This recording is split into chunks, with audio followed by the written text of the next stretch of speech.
What are we waiting for? Is out of here! He's in, baby! We are going in! 2 years high school football, varsity. We're playing with some jam in here. Let's go. Gets a block! Are you kidding?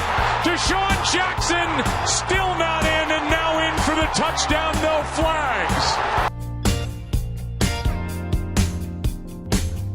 What's going on, guys? Got an edition of the Connor and Mark show, but we're doing some instant reaction today as some news dropped throughout the day of today is Saturday, November 28th, as today we'll be watching lots of college football, and then we'll have some NFL reaction for tomorrow's game. And then obviously the Eagles are going to be playing Monday Night Football against Seattle Seahawks, but there's a lot of news that came down today on the Eagles front as Jeffrey Lurie and reports came out with him and his frustration with how the team's been going over the past year. Also, the Phillies owner spoke out today about their current financial situation, and it looks like, just from the owner's standpoint, that JT Realmuto, who's the hot free agent for the Phillies entering the market, will probably not be coming back to the organization for this upcoming season. And then also we talked about some breaking news that just dropped like 20 minutes ago. The Denver Broncos will be without all of their quarterbacks as Jack Driscoll, I believe, tested positive for COVID-19 and then exposing the rest of the quarterback room in Denver. So as of right now, it's scramble mode for GM John Elway in Denver and what they're going to be able to do tomorrow as they're welcoming in the Saints, in a pretty big game for the New Orleans Saints, as I believe they're number one in the NFC as of right now. But so there's a lot up in the air. There's a lot to talk about in this instant reaction. Just make sure to follow us on social media, obviously, before we go into it. But Mark, how you doing, man? Good, man. I'm excited. I know you just introduced the new, if you will, segment or spin-off of our show. Yeah, so the instant reaction. I'm excited to get to. I know we definitely wanted to talk about this and didn't want to save it until next podcast. So I think it's going to be a cool way to kind of, be able to react to stuff, obviously. When it happens and kind of keep you guys even more up to date on everything that's going on in the sports world. So, like you said, some unfortunate news on the Phillies front, not great news on the Eagles front as just a whole organization. And then some wild news coming out of Denver with all three quarterbacks ineligible to play tomorrow. So I'm excited to dive into it and definitely talk obviously about how the Eagles are going first of all. Yeah. So the first report that came out today, and there's a report, I believe, a couple of days ago, Adam Kaplan from Inside the Birds said that obviously Jeffrey Lurie is very upset with the direction of the organization right now, and who's, obviously the Eagles are on a bit of a losing streak, and this has not been the season that they're hoping for going into this year. But we didn't think anything too much of it. But today, Jeff McLean from the Philadelphia Inquirer, who covers the Eagles, dropped a pretty big, story today saying that Jeffrey Lurie was not even at the Cleveland game last week.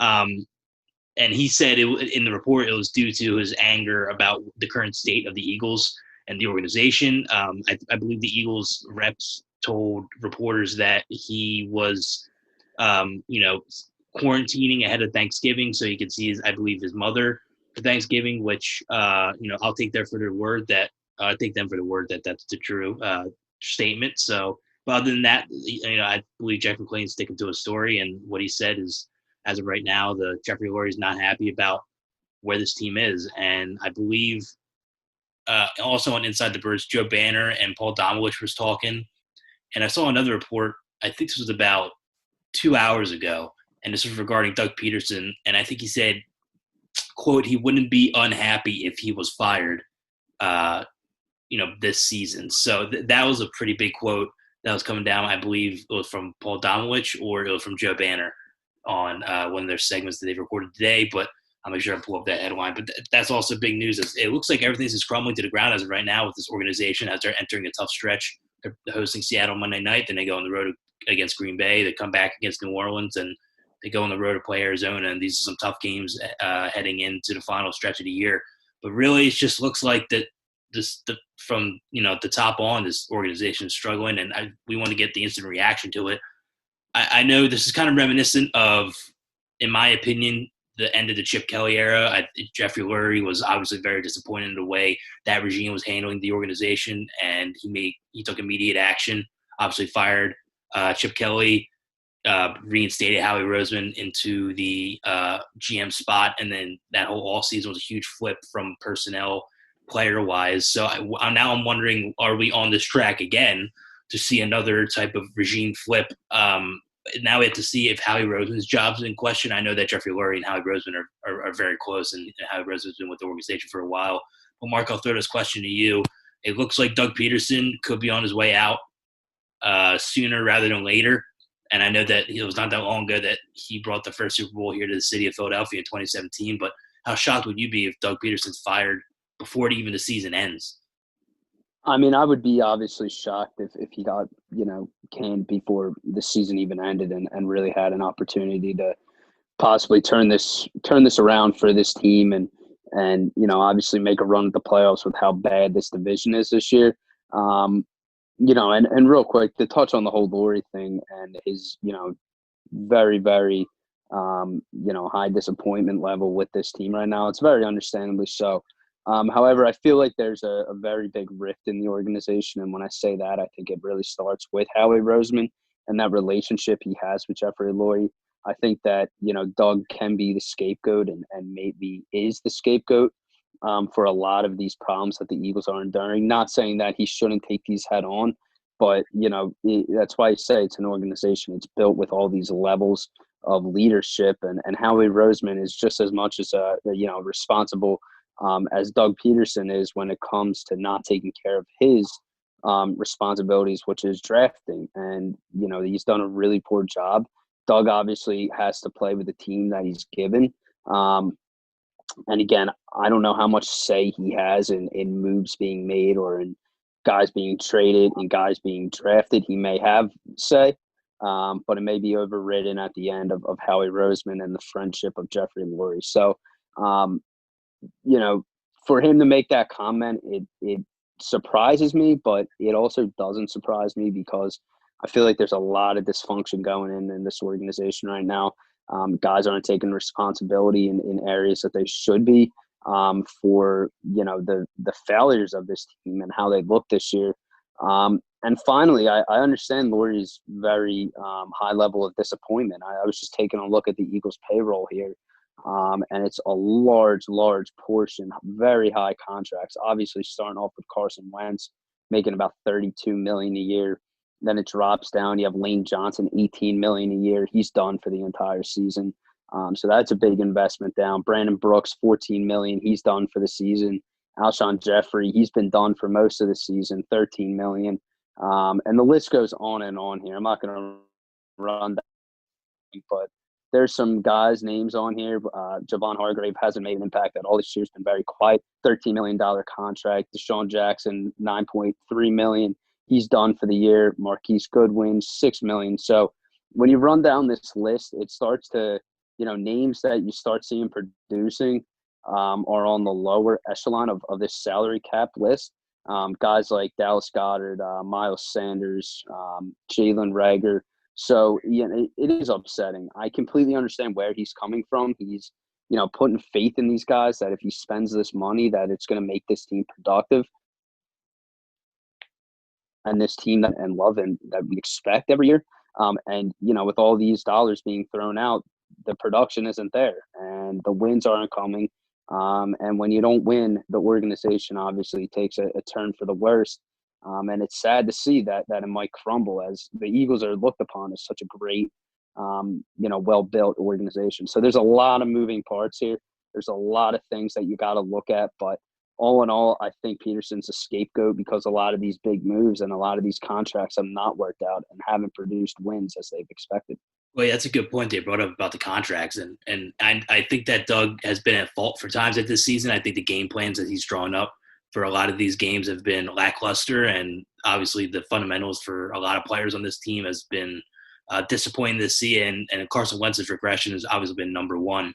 But like you said, the contracts are really bad. And the current players that were signed, long term are older, and the Eagles were trying to get younger. And we've seen these, draft picks that they've made over in the past 4 or 5 years have really not turned into great players that they need to be when you pay so much money to a quarterback like Carson Wentz. And that falls more on Howie Roseman than it does on Doug Peterson. Mm-hmm. So I totally agree. And Yeah. I don't mean to cut you off, but I think that's one of the biggest things here.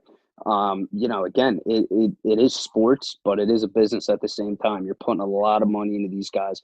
You're investing that they're going to win and they're going to make this franchise productive. And when you have a guy like Carson Wentz that you give all that money to, especially Jeffrey Lurie, who's at the forefront of giving that money out, he's obviously going to be upset, and he has a right to be. I guess it really just comes down to his relationship and his biases, if you will. If he can cut ties with those and make the best decision, not only for this organization, but for this really, really loyal fan base and city that, is stuck by this Eagles team, but is getting very, very discouraged. And one other thing I did want to point out, another big name on this contract list, he hasn't been terrible this year. He's actually been pretty good, but I don't think he's had an interception yet. That's Darius Slay, and they're paying him $16.6 million a year. So again, a lot of these guys that I brought up at the upper, the upper level of contracts have really not been producing to what they're being paid, and that all calls for anger and just blaming others. Well, there's not a lot of accountability. It's obvious right now, and it's very frustrating as a fan as well to hear all this dysfunction going on in the Eagles organization. Yeah, and we'll see what happens. I think that usually in the NFL, a lot of these reports, whether it's injury reports or front office stuff like that, and I know we just learned today that Detroit fired both Matt Patricia, their head coach, and their general manager today, so they're cleaning house in Detroit. But a lot of these reports come out tomorrow, so hopefully by tomorrow we'll have a little bit more clarification on where this organization stands going forward and what Jeffrey Lurie is thinking. I thought that there was no shot Doug Peterson gets fired before the season ends, and with this report coming out, it says a lot about the current state right now. And I projected, and I know you were, thinking the same way I was thinking, that this could get bad fast, especially with the amount of games that are coming up soon against really good teams. So I don't know. I think that Doug, I think his chances of coming back next year have declined dramatically. I think that it's more likely than not that he probably gets fired, because especially with this report coming out now, I don't know. The big question mark is Howie Roseman, and I've been very critical of Howie. I think that he has done a great job with obviously maneuvering the cap and financially figuring out how to build a team. But the problem is that the cap going forward is not good. So really is what else can you bring to the table drafting wise? He is not good at all. I think he's near the bottom of the league at drafting talent, and he really is a poor talent evaluator in the NFL draft. Really in the free agency, other than the 2017 year with the Super Bowl, really not done a good job bringing in free agents, to fill holes and bring in veterans that fit into these schemes offensively and defensively. So I think that obviously Jeffrey Lurie and Howie Roseman, like I said before, have a great relationship, but Jeffrey Lurie is going to have to look past that and think that we may have to bring another guy in here to call the shots, because other than obviously 2017, which was a great year and something that we'll remember forever, it's just not been working in the general manager spot. So I hope that they don't fire Doug and keep Howie. I think that you're just asking for the same results. And listen, I'm not saying that we need to hammer the table to keep Doug. I don't know. I'm iffy on Doug. I think that he has a lot of bright spots, but this year has been really bad, and it looks like there's going to be a scapegoat like him or Schwartz. So I just don't know. There's a lot up in the air, but I feel like by the end of the weekend we'll have a little more answers of where Jeffrey Lurie is thinking. Yeah, and I totally agree. I mean, the last thing on this subject, I think another really upsetting part was Jeffrey Lurie really expected Doug to take this team, to the top. And I know people obviously were talking about a dynasty after 2017, and I thought that was a bit of an overreaction just because he won one Super Bowl and looked dominant during that 1 year does not mean anything coming into the next year. And I think the Eagles got a bit complacent in drafting, obviously, with that terrible draft in 2018. I believe they have one or two guys remaining from that class, and I think one of them is actually Jalen Mills, a guy they took in the 7th round. Which is pretty crazy. But other than that, man, I totally agree. I think this complacency and this mediocrity that we as the fans I know are so fed up with and are upset with I think Jeffrey Lurie is like a fan, like the rest of us. I mean, obviously he's the owner and the business guy, but he's a fan. He wants to see this team win and expects a lot better of them, especially when he's the guy showing out the cash to bring these guys in, and he's listening to guys like Howie Roseman and other advisors around him saying, this is what we need, this is what's going to work. And then it backfires, and you're stuck with all these really tough contracts. And with the declining cap, makes it even harder and probably even more worrisome of how you're going to get this team to where they need to be and to where they need to be successful. And this is a division I know that we talked about yesterday that's only getting better, with a lot of young stars. In Washington, you have an unreal front four. Giants look like they're starting to come together a bit. You got some of those younger guys starting to play well. And then obviously Dallas, I know they have their defensive troubles, but they still have, Prescott possibly coming back and Zeke and Cooper and those boys. So it's going to be interesting. I think something needs to be done. Obviously someone's going to go. It could be a scapegoat, and we don't really want that because it seems like it's going to be an ongoing problem. But, I think something definitely needs to change, and I think someone needs to sit down and really evaluate where this team is and how it's going to move forward successfully. I agree. All right, we'll segue into we'll touch on this Denver Broncos topic before we finish off with the Phillies and the current state of their organization. Denver today, they just announced actually an hour ago that I believe Jack Driscoll was tested positive for COVID-19 and exposed every single other quarterback on their roster within their quarterback room, which means that none of their quarterbacks will be able to go for tomorrow's Sunday game against the New Orleans Saints. But this was actually just tweeted out by Brendan Albright. Per team source, looking more and more like former Wake quarterback and current Broncos practice squad player, and he's a wide receiver, Kendall Hinton, will be the Broncos quarterback for tomorrow, and not Royce Freeman. Royce Freeman was their emergency quarterback, just in case if they're in a game and their starter and backup got hurt, that Royce Freeman will play. But it looks like Kendall Hinton will be starting for the Denver Broncos tomorrow. Just a crazy situation. I know that San Francisco, the county in San Francisco, announced that there can be no more sports for, I believe, still December, late December. So now cuts into play of where the 49ers are going to be playing their home games. So that's another situation with the NFL and COVID. I know the Ravens and Steelers now have more cases popping up as they are projected to play Tuesday after getting canceled on Thanksgiving and on Sunday.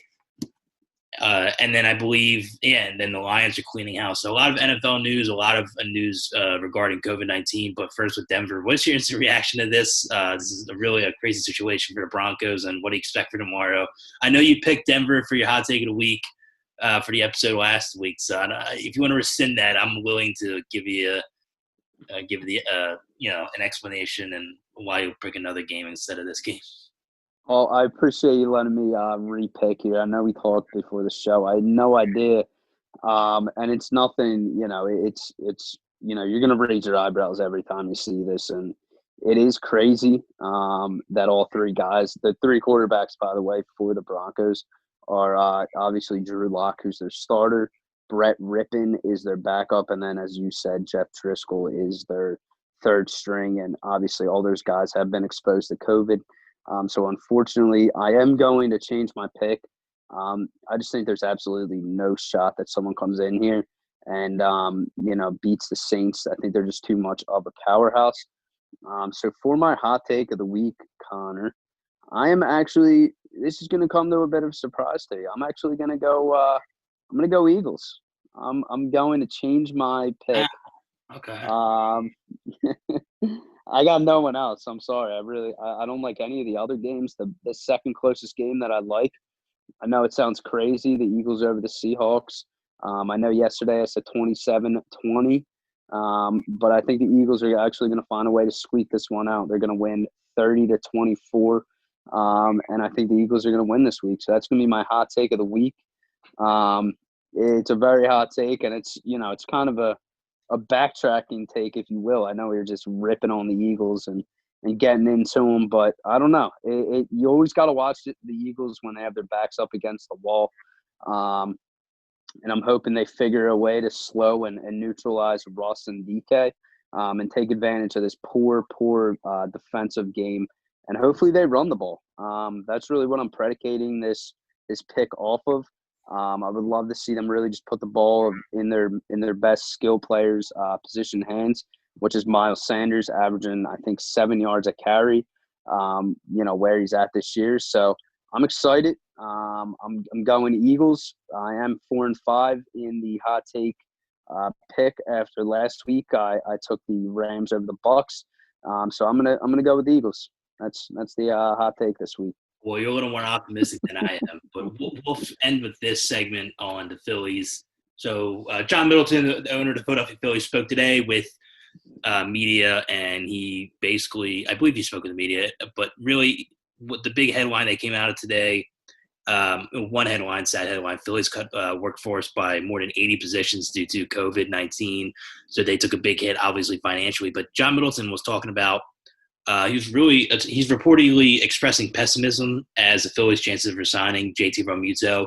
Just like this, not a lot of money on the docket this offseason with obviously a lot of money tied into the current roster they have now, also with COVID-19 impacting financially on the organization. But another thing that came out, he said that the Phillies lost almost $2 billion in revenue, I believe, this year for the organization. But this is reported by Rob Madid, I believe. I believe he works for 97.5 or 94 WIP. But he said, I'm told by the team's source the Phillies lost only $145 million in 2020, and there was no organizational meeting last week. So a lot of, like we just got off the topic with dysfunction with the Philadelphia Eagles. We get on now with the Philadelphia Phillies. Really, I don't really get it. John Middleton, obviously, through, like he said, quote, stupid money at Bryce Harper, and he made a huge splash move out 2 off seasons ago, bringing in Bryce to be the new face of this franchise. But ever since that move, it's just been disappointment of him with this organization. Obviously, with Matt Klentak drafting and bringing in other free agents to surround Bryce Harper. Obviously, it looks like they're going to lose JT Realmuto, which is a huge loss behind the plate and in the middle of the lineup. They lost Sixto Sanchez in the process of getting JT Realmuto, who looks like he's going to be one of the best pitchers in baseball, usually down the line. He looks phenomenal already. So really just right now, it just looks like this organization is heading in the wrong direction. There's so many teams in the NL East that's heading in the right direction with the Braves, the Marlins. The Mets got a new ownership, and they're optimistic about their front office. And the Nationals are only a year away removed from winning a World Series. So, I think they have optimism of turning it around too. So as of right now, this Phillies franchise is not looking good in a really good division. Mark, what's your instant reaction to what John Middleton had to say, and what do you think happens in the next couple months with this roster and what kind of moves they make? Well, I mean, I'm clearly not happy, and I don't think anyone in Philadelphia is to hear that for a variety of reasons. And I guess I'll start with number one, what you gave up to get him. And you just alluded to Sixto Sanchez plays for the Marlins, looking like a stud already. I'm pretty sure he's number 2 in that very, very young, inexperienced, but very young and blossoming. It looks like rotation down there in Miami. I know everyone thinks Miami's not a contender. They're not really a big deal, and they showed this year in the shortened season that they are a contender, and they're up and coming, which is scary because you got the Mets, new ownership, as you said, which is probably going to revamp that organization, maybe make it a little more attractive this season for some free agents. Also, Washington. I mean, they've 2 great pitchers in Scherzer and Strasburg. Obviously, Strasburg's on the back 9 of his career as well as Scherzer, but still 2 great pitchers, and the Braves. I mean, you can never overlook the Braves, and they've had our number and continue to have a lot of teams' numbers in the NL with that young talent they have. So, really my first point here is what they gave up for him, and my second point is almost a signing out of spite. When I say that, it's so someone else can't get them, and guys like teams like the New York Mets. Right now, again, with that new ownership, might be a little more attractive at this point in time. And to see a guy like JT Realmuto, who's just an absolute leader, who kind of carries and anchors his bullpen along with him, that's just been, awful last year, obviously historically awful.